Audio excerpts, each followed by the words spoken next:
Hello बच्चों, welcome back to my YouTube channel maths plaza. तो बच्चों, आज मैं इस वीडियो में Bihar board class 9 physics chapter 3 जिसका नाम है बल तथा गति के नियम, और यह लेक्चर 7 है। इससे पहले लेक्चर 6 तक अपलोड हो चुका है। यदि आप लोग उसको नहीं देखे प्ले लिस्ट में जाके देख लीजिएगा। तो आइए इसमें स्टार्ट करते हैं।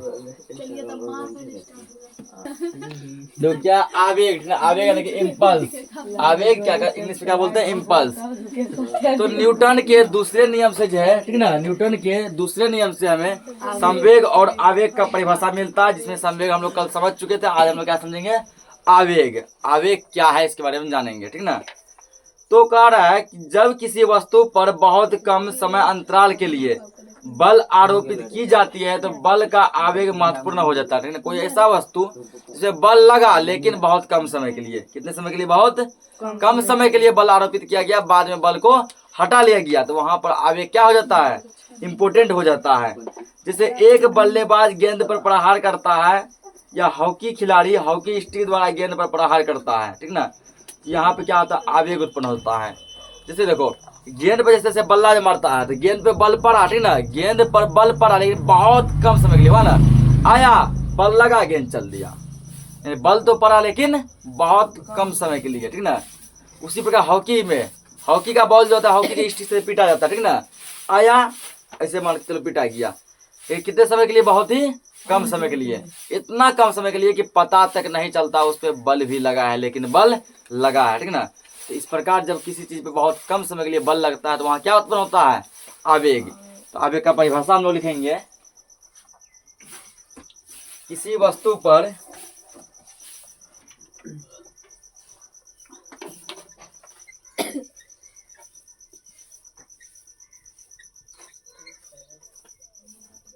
किसी वस्तु पर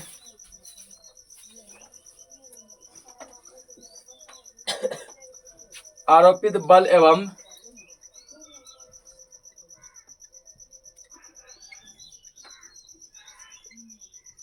आरोपित बल एवं बल के कार्य के आरोपित बल एवं बल के कार्य के समय के, बल के कार्य के समय के गुणनफल को, समय के गुणनफल को उस बल का आवेग कहा जाता है।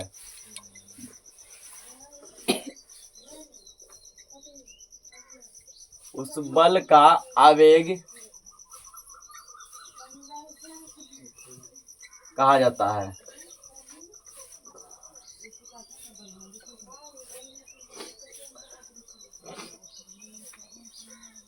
तो क्या दिया यहाँ पे?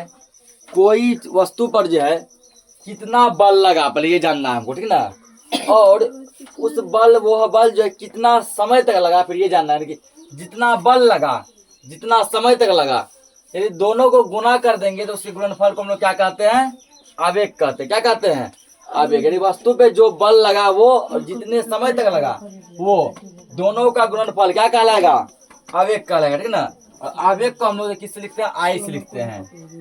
लेकिन इससे प्रायः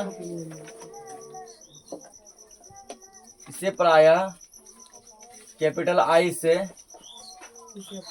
सूचित किया जाता है। तो आवेग को किससे लिखा जाता है? आई से, यानी कि आई मतलब इम्पल्स किया जाता है। तो फॉर्मूला यहाँ बन जाए तुमको, आई बराबर क्या बोला गया? आरोपित बल और बल के कार्य के समय। मान लो बल लगता है एफ, कितना समय तक लगा? टी समय तक। तो वही लिखा रहा है यहाँ पे, देखो इसमें ही लिखा गया है कि किसी चीज में कितना बल लगा। तो मान लिया बल कितना लगा? एफ। कितना समय तक लगा? तो मान लिया लगा टी समय तक, ठीक ना। दोनों का गुणनफल क्या कहलाएगा? आवेग कहलाएगा, यानी बल गुना टी। बल गुना टी, जहां बल क्या हो गया तुम्हारा? तो जहां एफ बराबर हो गया बल, एफ क्या हो गया? बल, और टी क्या हो गया, समय,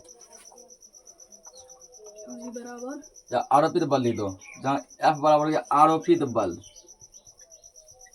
कितना बल उस पर लगा है हम, ठीक ना, आरोपित बल। और टी बराबर हो गया लगा समय, कितना समय उसमें कितना समय तक लगा है। तो याद आना चाहिए कि ठीक है, कि बल और समय के गुणनफल को क्या कहते हैं, आवेग कहते हैं। किसी चीज पे कितना बल लगा, मान लो कि किसी कोई वस्तु है उस पे 5 न्यूटन का बल 2 मिनट तक लगा, ठीक ना, आवेग क्या बनेगा, बल गुना समय, 5 गुना 2 10। आवेग कितना होगा 10। आवेग का जो एसआई मात्रक होगा 10 में वो लग जाएगा। इसका एसआई मात्रक लिखेंगे अब। तो बल का एसआई मात्रक क्या होता है, न्यूटन, गुना समय का एसआई मात्रक क्या होता है, सेकेंड। तो आवेग का एसआई मात्रक हो गया न्यूटन सेकेंड, क्योंकि न्यूटन सेकेंड, ठीक ना। तो उसी को यहाँ लिखेंगे अब। आवेग का एसआई मात्रक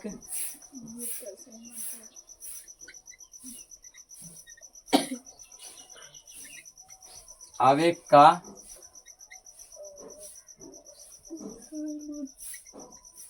एसआई मात्रक न्यूटन सेकेंड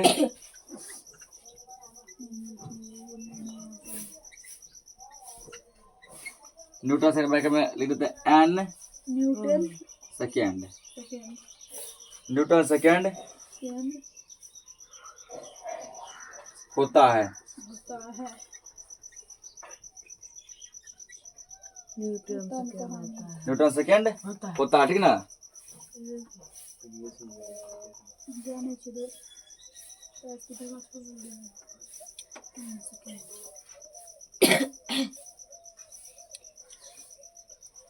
लिख लिया ये, ठीक ना। आवेग का एसआई मात्रक क्या होता है, न्यूटन सेकेंड होता है।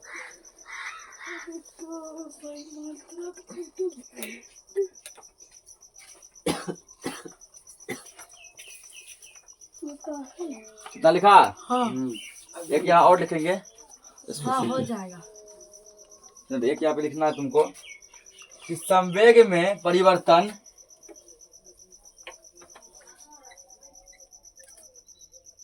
संवेग में परिवर्तन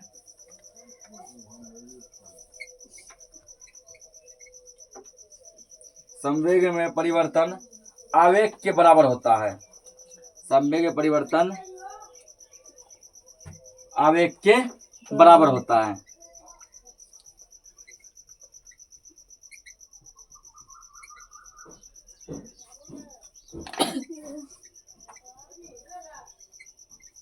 संवेग में परिवर्तन क्या होता है, आवेग के बराबर होता है। कैसे होता है देखो, कल एक हम लोग फॉर्मूला पढ़े थे, ठीक ना। फॉर्मूला ये पढ़े थे, P2 माइनस P1 बटे टी बराबर एफ। पढ़े थे ये, P2 माइनस P1 बटे टी बराबर एफ, ये फॉर्मूला पढ़े थे। तो इस फॉर्मूला को यदि आगे बढ़ाया जाए, हम यहाँ कर रहे हैं, ठीक ना। तो मान चलो कि P2 माइनस P1 बराबर, ये गुणा गुणा हो जाएगा ना, तो गुणा क्या हो जाएगा, एफ टी, गुणा और क्या बनेगा, एफ टी, या P2 माइनस P1 बराबर, देखो एफ टी के बदले क्या लिख सकते हैं, आई, एफ गुणा टी, एफ टी ये बनेगा ना, एफ टी के बदले क्या लिख सकते हैं, आई। तो P2 माइनस P1 क्या हो गया, संवेग में परिवर्तन की दर, ये हुआ अंतिम संवेग, और ये क्या हुआ, प्रारंभिक संवेग हुआ ना। अंतिम संवेग और प्रारंभिक संवेग ये किसके बराबर हो गया, आई क्या हो गया, आवेग, आई क्या हो गया, आवेग। वही लिखा है संवेग में परिवर्तन की दर, ठीक ना। संवेग में परिवर्तन आवेग के बराबर होता है। देखो ये आवेग के क्या हो गया, बराबर हो गया, ठीक ना, आवेग के बराबर हो गया। इतना नोट कर लो। देखो यहाँ पे 5 केजी द्रव्यमान की कोई वस्तु, ठीक है, एक वस्तु है जिसका वजन कितना है, 5 केजी, एम का मान दिया, मास दिया गया, ठीक ना। पकड़ना पड़ेगा क्या क्या दिया गया, मास दिया है, 4 मीटर सेकेंड इनवर्स के वेग से गतिशील है। वेग दिया गया, वेग को किसे भी लिखते हैं ना, नहीं तो वो भी का मान इतना दिया गया है। उस वस्तु का संवेग निकाले, संवेग यानी पी पूछा गया। लेकिन हल पहले देखो दिया है, क्या क्या दिया वो लिखो पहले, दिया है क्वेश्चन में, तो वो पकड़ना पड़ेगा क्या क्या दिया, केजी दिया है, इसको किसमें लिखते हैं, मास को, ठीक ना, मास को किसमें, एम से लिखते हैं। उसमें और क्या दिया है, भी दिया गया, वेग, कितना दिया गया है 4 मीटर सेकेंड इनवर्स। क्या पूछा गया संवेग, इसीलिए संवेग को किसे लिखते हैं पी से। पी बराबर क्या बनता है फॉर्मूला एम बी, कल ही बताया ना एम बी। एम कितना है 5 गुना भी कितना है 4 मीटर सेकेंड इनवर्स, यही है ना। आराम से बस क्या करना है दोनों को गुना कर देना। कितना हो गया 5 चौके 20। यूनिट इसका क्या बनेगा केजी, ये लग जाएगा गुना में है ना सेम शब्द केजी, और इसका शब्द ये metre second inverse. 20 KG metre second inverse, इतना संवेग उस वस्तु पर लगेगा। इसको नोट करो। तो क्वेश्चन दिया है 2 केजी द्रव्यमान वाले वस्तु पर 10 न्यूटन का बल लगता है तो वस्तु में उत्पन्न त्वरण बताओ, ठीक ना। तुमको पकड़ना पड़ेगा पहले क्वेश्चन में क्या क्या दिया गया है। क्या दिया है 2 केजी द्रव्यमान यानी एम दिया है ना। द्रव्यमान को किससे लिखते हैं एम से लिखते हैं, यानी मास तुमको दिया गया यहाँ पे एम बराबर 2 केजी। कितना दिया है 2 केजी। और क्या दिया है यहाँ पे 10 न्यूटन का बल दिया गया। बल को किससे लिखते हैं कैपिटल एफ से लिखते हैं ना। बल कितना न्यूटन 10 न्यूटन। क्या निकालने का रहा है उत्पन्न त्वरण, ठीक ना। इसीलिए त्वरण ए बराबर, ठीक ना। कल देखो फॉर्मूला पढ़ाए थे एफ बराबर एम ए, पढ़ा था ना ये एफ बराबर एम ए। या मान लो इसको एम ए बराबर एफ उल्टा दिए होता है ना। हमको क्या ए निकालना है ना, ए बराबर एफ है और ये जो है गुना में इस साइड जाएगा तो भागा बनेगा बट्टे में। तो ए का फॉर्मूला क्या बनेगा F by M, F by बनेगा ना। या लिख दो F by M by M, ठीक है ना। एफ कितने दिया गया है 10, एम कितने दिया गया है 2, घटाओ 2 पंचे 10 बराबर गया 5, ठीक ना। अब 5 जो है इसका त्वरण का मात्रा क्या होता है तो मीटर प्रति सेकेंड स्क्वायर, ठीक ना। मीटर प्रति सेकेंड स्क्वायर, ये त्वरण क्या हो गया त्वरण का मात्रक हो गया। यही इसका आंसर हो गया, इसको नोट करो। तो अब जो समझेंगे अगला हेडिंग वो क्या न्यूटन के तृतीय गति का नियम, यानी कि न्यूटन का तीसरा नियम, ठीक ना। या गति का तीसरा नियम कह रहा न्यूटन का प्रथम गति का नियम बल की परिभाषा देता है, ठीक ना। यानी न्यूटन के पहले नियम से किसकी परिभाषा मिलती है बल की परिभाषा मिलती है कि बल क्या है वो सीखे, ठीक। और न्यूटन का दूसरा नियम बल की माप को बताता है, मतलब बल को क्या चीज मापेंगे, पता चला बल को न्यूटन में मापेंगे, ठीक ना। और न्यूटन का तीसरा नियम क्या हुआ है 2 वस्तुओं के बीच संबंध को बताता है, ठीक ना। 2 वस्तुओं के बीच संबंध को बताता है। इसमें क्या है एक्शन एंड रिएक्शन होता है। एक्शन मतलब होता है क्रिया और रिएक्शन मतलब होता है प्रतिक्रिया। हल्ला मत करो, एक्शन यानी क्रिया, रिएक्शन यानी कि प्रतिक्रिया, ठीक ना। इसका कहना है हल्ला मत करो, इस बल का कहना है यदि किसी व्यक्ति पर तुम एक थप्पड़ खींच के, ठीक ना, उसको जो चोट लगा बदले में तुम्हारे हाथ को भी चोट लगेगा, हाथ को क्या लगेगा चोट लगेगा, ठीक ना। यदि मान के चलो कि ये बोर्ड है और इस बोर्ड को जब मारा जाए, ठीक ना, इसको चोट लगा बदले में हमको भी क्या लगा चोट लगा, ठीक ना। इसका मतलब हुआ कि प्रत्येक वस्तु पे जो क्रिया करते हैं उसके विपरीत दिशा में हम पे प्रतिक्रिया होती है, ठीक ना। प्रत्येक वस्तु पे जो हम क्रिया करते हैं बदले में क्या होती है प्रतिक्रिया होती है, ठीक ना। जितना न्यूटन बल से किसी चीज पे हम लोग वार करते हैं उतना ही न्यूटन बल हम पे भी लगता है, उतना न्यूटन क्या होता है हम पे भी लगता है। तुम किसी को जितना जोर से थप्पड़ मारेगा उतना ज्यादा जोर से उसको चोट तो लगेगा और उतना ही बराबर चोट तुमको भी लगेगा, ठीक ना। फर्क है कि जैसे मान लीजिए यहाँ मारा उसका ये सॉफ्ट है उसको ज्यादा महसूस होगा, तुम्हारा ये थोड़ा क्या है कड़ा है हार्ड है ना, तुमको थोड़ा कम महसूस होगा लेकिन चोट बराबर लगता है, ठीक है ना। अगर मान लीजिए जैसे दीवार में एक मुक्का जोर से दिया जाए तो जितना जोर से दीवार को चोट लगेगा उतना ही जोर से तुमको लगेगा। तुमको जितना जोर से चोट लगेगा महसूस करना दीवार को भी उतना ही जोर से लगा होगा, ठीक है ना। इसी प्रकार किसी चीज को यदि हम धक्का देते हैं, ठीक ना, तो वो भी हम पे क्या करती है धक्का लगाती है, वो भी हम पे क्या करती है धक्का लगाती है, ठीक ना। जैसे अभी वायुमंडलीय दाब है हमारे ऊपर दबाव डाल रहे प्रेशर डाल रहे, हम भी उसके ऊपर से क्या कर रहे हैं दाब डाल रहे, ठीक ना। नहीं कोई भी चीज पे जितना न्यूटन का बल हम लगाते हैं बदले में वह भी उतना न्यूटन का बल लगाती है, ठीक ना। न्यूटन के तृतीय गति के नियम को समझने के लिए सबसे पहले हमको क्रिया को इंग्लिश में कहते हैं एक्शन, क्या बोलते हैं एक्शन, और प्रतिक्रिया मतलब रिएक्शन, यानी एक्शन एंड रिएक्शन को समझना पड़ेगा, क्रिया और प्रतिक्रिया को समझना पड़ेगा। जब एक वस्तु दूसरी वस्तु पर बल लगाती है तो उसे क्रिया कहते हैं। जैसे मान लीजिए इसे ऐसे थप्पड़ मार खिंचा गया, ये क्रिया हुआ। ये क्या हुआ? क्रिया हुआ। और जब दूसरी वस्तु पहली वस्तु पर बल लगाती है तो उसे प्रतिक्रिया कहते हैं। और थप्पड़ के बदले हमको भी चोट लग गया, ये क्या हुआ? प्रतिक्रिया हुआ। जब मान लीजिए इसको यदि एक मुक्का मारो खींचा जाए, ये क्रिया हुआ। अब बदले में दीवार भी हमको एक मुक्का खींचा, मतलब हमको भी चोट लगा, ठीक ना? ये क्या हुआ? ये प्रतिक्रिया हुआ। ये क्या हुआ? प्रतिक्रिया हुआ। इस प्रकार क्या न्यूटन का तीसरा नियम हुआ, क्रिया तथा प्रतिक्रिया एक साथ होती है लेकिन दोनों अलग वस्तु पर काम करती है, ठीक ना?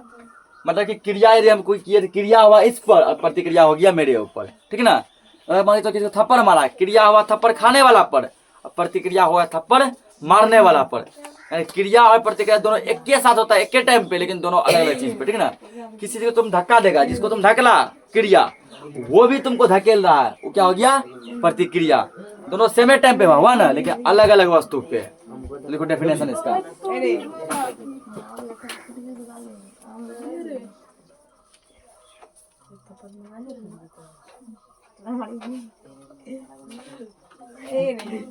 हल्ला मत करो।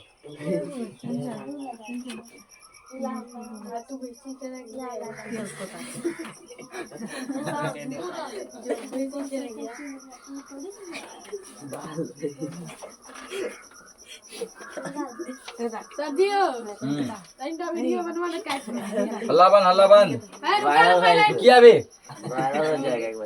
तो इस नियम के अनुसार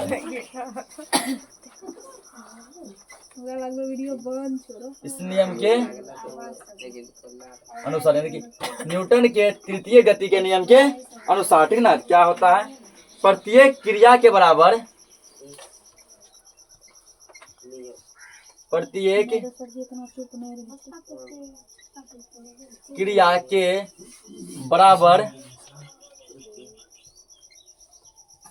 प्रत्येक क्रिया के बराबर एवं विपरीत दिशा में, विपरीत यानी उल्टा, एवं विपरीत प्रत्येक क्रिया के बराबर एवं विपरीत प्रतिक्रिया होती है।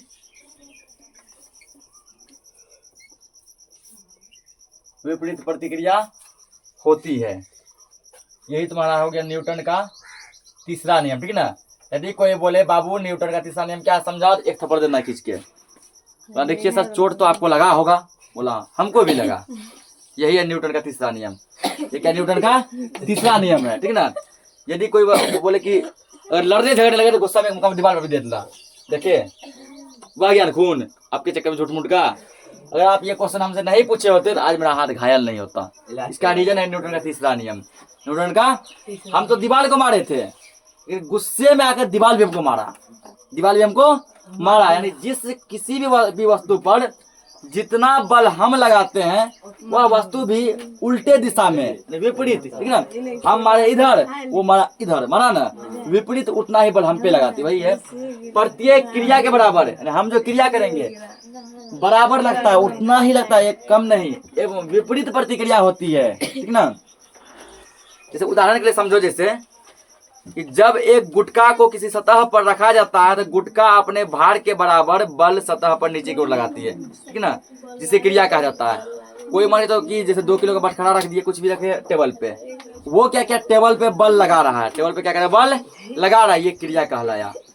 लेकिन सतह भी गुटका पर, यानी वह भी मान के बटखरा बल लगा रहा है ऊपर, ऐसे ये प्रतिक्रिया हो गई। यही कारण है कि भारी भारी चीजें हम टेबल पर रख भी देते हैं, टेबल नहीं टूटता है। तो जितना बल ये लगाया उतना बल ये लगाया, दोनों हो गया बराबर जीरो। क्या हो गया? जीरो। यदि मान के रस्सी खींच के खेल में तो दोनों बराबर हो जाता है। देखो कोई किसी को नहीं खींच पाता है, ठीक ना? इससे स्पष्ट होता है कि क्रिया और प्रतिक्रिया एक ही समय में लगती है लेकिन दोनों अलग अलग वस्तु पे लगती है। ये क्रिया किया वहां पे ये बटकरा, ठीक ना? और ये प्रतिक्रिया कर दिया टेबल। क्रिया तथा प्रतिक्रिया दो सम्मिलित रूप में अन्वयन क्रिया होती है, ठीक ना? अन्वयन क्रिया के लिए कोई आवश्यक नहीं कि दोनों वस्तु परस्पर संपर्क में रहे। जरूरी नहीं है कि दोनों वस्तु आपस में टच में रहेगा तब ये क्रिया प्रतिक्रिया अलग अलग कंडीशन में भी हो सकता है। न्यूटन के तृतीय गति के अनुसार जब दो वस्तु के बीच अन्वयन क्रिया होती है तो दोनों वस्तुओं द्वारा आरोपित बल परिमाण में समान लेकिन दिशा में विपरीत होती है, ठीक है ना। बोला जब दो वस्तु आपस में क्रिया करती है, अन्वयन क्रिया मतलब क्रिया और प्रतिक्रिया दोनों, तो दोनों ही वस्तु पे बल लगता है, दोनों ही वस्तु पे बल लगता है। और वह यह बल बराबर लगता है, जितना पहला वस्तु पे उतना ही दूसरा वस्तु पे, लेकिन विपरीत दिशा में। एक को लगा इधर, दूसरा लगेगा इधर, विपरीत दिशा में, ठीक है ना। इसलिए न्यूटन की गति को कुछ इस प्रकार लिख सकते हैं, प्रत्येक क्रिया के बराबर एवं विपरीत प्रतिक्रिया होती है। अर्थात बल सदैव युगल रूप में, युगल यानी पेयर, जोड़ा के रूप में होता है, दोनों को लगेगा, ठीक है ना। एकल बल का अस्तित्व नहीं है। ऐसा नहीं है किसी को पीट दिए उसको लग गया हमको नहीं लगेगा, उसको यदि लगा है तो हमको भी लगेगा, ठीक ना। इसे देखो प्रयोग के माध्यम से समझा गया है, ठीक ना। ये देखो प्रयोग क्या, ये तुला वाला प्रयोग, ठीक ना। इसे प्रयोग द्वारा प्रमाणित करने के लिए दो कमानीदार तुला लिया गया। तुला समझता है ना। इसमें क्या करते लोग, ऐसे किसी को मापते, हल्ला मत करो, ऐसे क्या करते किसी को मापते थे, सिलेंडर वगैरह से फंसा के मापा जाता है, ठीक ना। एक तुला का नाम ले लिए ए, दूसरा तुला का नाम क्या लिए बी। दो तुलाओं के हुकों को आपस में फंसा दिए, इसका भी हुक इसका भी हुक आपस में क्या किए, फंसा दिए हैं, ठीक ना। अब तुला ए के मुक्त सिरे पर बल लगाते हुए देखते हैं कि दोनों तुलाएं का पाठ्यांक समान है। अब क्या किए, इसको बांध दिए उधर, ठीक ना। तुला बी को क्या किए हैं, बांध दिया, हल्ला मत करो, तुला बी को बांध दिए। तुला एक को क्या किया, नोक से फंसा के इधर से खींच रहे हैं। दोनों तुला में सेम ही गति होता है, क्या मतलब सेम ही प्रोसेस होता है, ठीक ना। तो तुला ए द्वारा तुला बी पर लगाया गया बल और तुला बी द्वारा तुला ए पर लगाया गया बल दोनों समान है। हम रिक्वेस्ट कर रहे हैं, हल्ला मत करो। दोनों क्या होता है, आपस में समान होता है, लेकिन दिशा में विपरीत है। एक खींच रहा है इसको, दूसरा खींच रहा है इसको। जबकि जो है हम बल जो लगाए तुला ए को ऐसे खींचे हैं, ठीक ना, जब इसको खींचे हैं, लेकिन वो भी इसको अपने आप ऐसे खींच रहा है, ठीक ना। एक क्रिया के बराबर क्या होता है, प्रतिक्रिया होता है। इसका कुछ उदाहरण समझो, कहाँ का न्यूटन का तीसरा नियम लगता है। जब एक रबड़ की गेंद को जमीन पर पटका जाता है तो वह जमीन भी उस गेंद पे क्या करती है, बल लगाती है और वह भी उसको पटक देता है। तो ऐसे से पटको, ठीक ना, पटकिए। हम तो गेंद को पटके थे, गेंद तो नीचे रहना चाहिए था, क्योंकि बल देखो ऐसे हम ऐसे लगाए, बल लगाए ना, तो गेंद नीचे रहा था, गेंद ऊपर फिर क्यों आया, जितना न्यूटन से बल हम लगाए थे, ठीक है, उतना न्यूटन से धरती भी उस पर लगा दिया। हम भेज धरती की ओर, धरती को भेज दिया मेरे ऊपर। ये उदाहरण हो गया, एग्जाम्पल। यदि कोई पूछेगा एग्जाम्पल हम लोग बोल सकते हैं, ठीक ना, कि जैसे रबड़ की गेंद को यदि धरती पे पटका जाता है तो धरती भी उसको क्या करती है, हमारी ओर पटक के भेजती है, ठीक ना। ये हो गया इसका एग्जाम्पल। फलस्वरूप क्या होता है, गेंद कुछ ऊपर तक उछल जाता है, जबकि हम फेंके थे वो नीचे घड़कना चाहिए था ना, ऐसा नहीं हुआ, वो ऊपर आया। अगला एग्जाम्पल समझो। एक नाविक जब नाव से कूदता है तो नाव पर लगने वाला प्रतिक्रिया बल नाव को पीछे की ओर ढकेलता है। जब कोई आदमी आगे कूदता है, क्रिया करता है, ठीक ना, बल आगे लगाया, उसकी विपरीत दिशा में नाव भी पीछे भाग जाता है, ठीक ना। नाव भी क्या होता है, पीछे भाग जाता है, ये हो गया प्रतिक्रिया। और देखो, कूदने वाला व्यक्ति आगे की ओर कूदा, ये क्रिया हो गया। नाव पीछे की ओर भाग गया, मतलब नाव भी बल लगाया, ये प्रतिक्रिया हो गया, ठीक ना। आदमी का जमीन पर टहलना भी गति के तृतीय नियम पर आधारित है। हम लोग जमीन पर टहलते हैं वो भी न्यूटन के गति के तीसरे नियम का ही एग्जाम्पल है। जमीन पर टहलते समय पैरों के द्वारा जमीन पर तिरछा बल क्रिया किया जाता है, ठीक ना। और फिर क्या होता है, जमीन भी पैर पर बल आरोपित करती है, लेकिन विपरीत दिशा में, जो कि प्रतिक्रिया कहलाती है। और एग्जाम्पल समझते हैं। जब बंदूक से गोली छोड़ी जाती है तो बंदूक द्वारा गोली पर आगे की ओर बल लगता है, ठीक ना।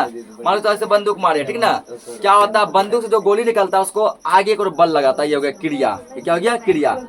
गोली भी क्या करती है, बंदूक को बल लगाती है पीछे को। देखो बंदूक जब छोड़ेगा इससे, ठीक ना, जब चलाएगा क्या होता है, गोली तो आगे निकलता ही है, बंदूक भी जोर से हमको झटका मारता है।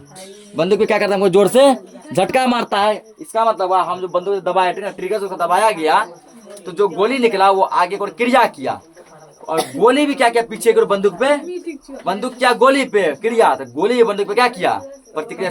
इसलिए वो क्या होता है, पूरा झंझनाहट हो जाता है। यदि कोई आदमी पूछे अब कि बताओ बाबू, जब गोली छोड़ते हैं तो बंदूक में झंझनाहट क्यों होती है, तो बताना। देखिए सर, ये न्यूटन के तीसरे नियम के अनुसार होता है। किसके अनुसार, न्यूटन के तीसरे नियम के अनुसार। क्योंकि तीसरा नियम कहता है यदि किसी पर हम जितना न्यूटन का बल लगाएंगे वह भी मेरे ऊपर उतना न्यूटन का बल लगाती है।